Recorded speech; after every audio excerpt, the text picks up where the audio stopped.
करूंगा, क्योंकि ये मुद्दा दोस्तों बड़ा परेशान करने वाला मुद्दा है। आंखों में से आंसू तो आएंगे दोस्तों, वो तो आने लाजमी है, लेकिन क्या वो पर्याप्त हैं, ये सोचने वाला मुद्दा है। याद करो 2012 दोस्तों, कब? 2012 दिल्ली की घटना, निर्भया केस। कौन सा केस था दोस्तों? निर्भया केस था 2012। निर्भया केस दोस्तों वो केस नहीं था, वो हैवानियत की हद थी। क्या हमें लगा था इससे अधिक हैवानियत कैसे हो पाएगी दोस्तों? 2012 दिल्ली के अंदर एक बच्ची के साथ में दोस्तों गैंग रेप होता है। उसके प्राइवेट पार्ट्स में दोस्तों लोहे की रोड डाली जाती है और उसकी डेथ होती है। क्या डेथ होती है?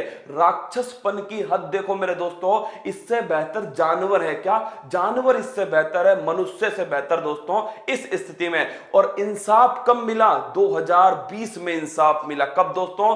8 साल बाद इंसाफ मिला है। जहां तो एक तरफ हमारी कोर्ट कहती है कि न्याय में देरी न्याय नहीं मिलने के बराबर है, 8 साल तक मेरे दोस्तों ये जो मां आपको दिख रही है ना, 8 साल तक संघर्ष किया, उसके बाद में इंसाफ मिला। और मैं आपको कह रहा हूं दोस्तों, जो फांसी मिली थी ना उनको, वो गैंग रेप के लिए नहीं मिली थी, वो निर्भया की डेथ के लिए मिली थी। किसके लिए दोस्तों? निर्भया की मौत के लिए, क्योंकि भारत में उस समय गैंग रेप के लिए फांसी थी ही नहीं। फिर देखिए मेरे दोस्तों, जब 2020 में निर्भया को 20 मार्च का दिन था दोस्तों, वो दिन भी याद है, 20 मार्च 2020 का वो दिन था जब निर्भया के दोस्तों जो दोषी थे उनको लटकाया गया था। क्या लटकाया गया था? इसके बाद में दोस्तों, इसके बाद में ये फोटो आई थी, और आपको याद है हैदराबाद की दोस्तों दिशा वाला केस। कौन सा? हैदराबाद में जो वेटरनरी डॉक्टर थी दिशा मेरे दोस्तों, हमारी शेरनी, वो उसको जिंदा जलाया गया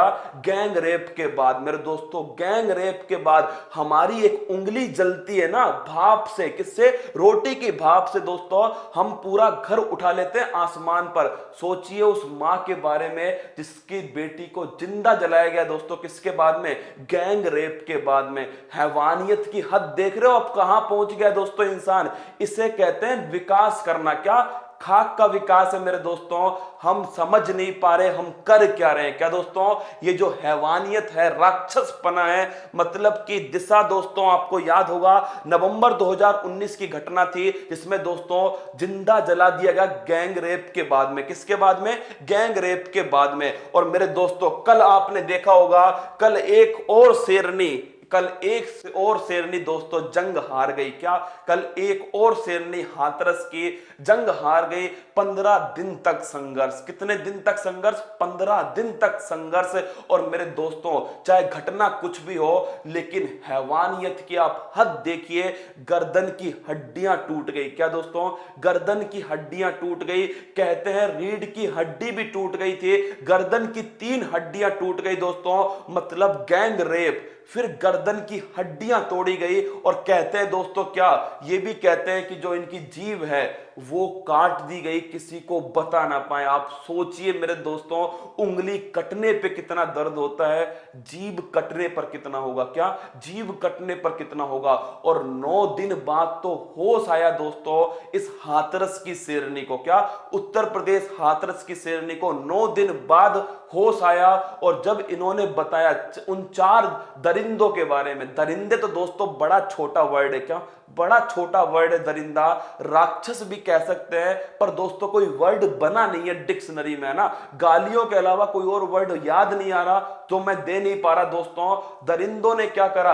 पहले तो दोस्तों गैंग रेप होता है, उसके बाद में हड्डियां टूट गई गर्दन की। किसकी दोस्तों? गर्दन की हड्डियां टूट गई।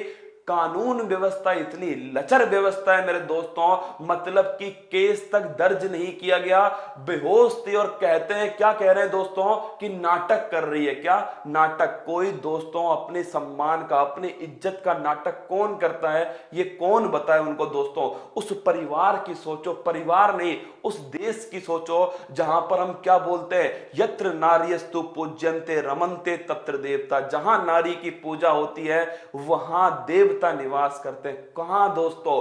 ऐसे पूजा होती है नारी की, इससे बेहतर तो ना ही हो दोस्तों, क्या नहीं होनी चाहिए। फिर दोस्तों कल इस बेटी ने, कल इस शेरनी ने दम तोड़ा, तब हमारी मीडिया को होश आया कि कोई एक ऐसी बेटी भी है जिसके साथ में गैंग रेप हुआ है, उसकी हड्डियां टूट गई है गर्दन की, उसकी जीभ काट दी है दोस्तों। तब होश आया किसको? हमारी मीडिया को। और मेरे दोस्तों अभी तक मानने के लिए तैयार नहीं है कौन? कानून व्यवस्था मानने को तैयार नहीं है कि रेप हुआ है। क्या रेप हुआ है? मेरे दोस्तों ये घटना आपको शायद हो सकता है विचलित करे, लेकिन मेरे दोस्तों आप इस लाइन को समझिएगा, तुम्हारे जरा चोट लग जाने पर मां सहम जाती है, सोचो जिसकी बेटी के साथ हैवानियत हुई उसका क्या हाल हो रहा होगा। क्या जिसके साथ हैवानियत हुई उसका क्या हाल होगा। फांसी तो दोस्तों छोटी सजा है। क्या फांसी तो छोटी सजा है, फांसी से बड़ी सजा सोचनी पड़ेगी। और क्या केवल सजा देना पर्याप्त है, या दोस्तों परिवर्तन करना पड़ेगा? क्या परिवर्तन करना पड़ेगा? इन हैवानियतों की सोच में परिवर्तन करना पड़ेगा। ये दाग जो लहू के आंचल पर पड़े थे, इस ढेर में बेजवान से अरमान पड़े थे, वो हूबहू इंसान थे पर इंसान ना थे, वासना की कामना धर हैवान खड़े थे। वो हूबहू इंसान थे पर इंसान ना थे, वासना की कामना धर हैवान खड़े थे। वो हैवान थे दोस्तों।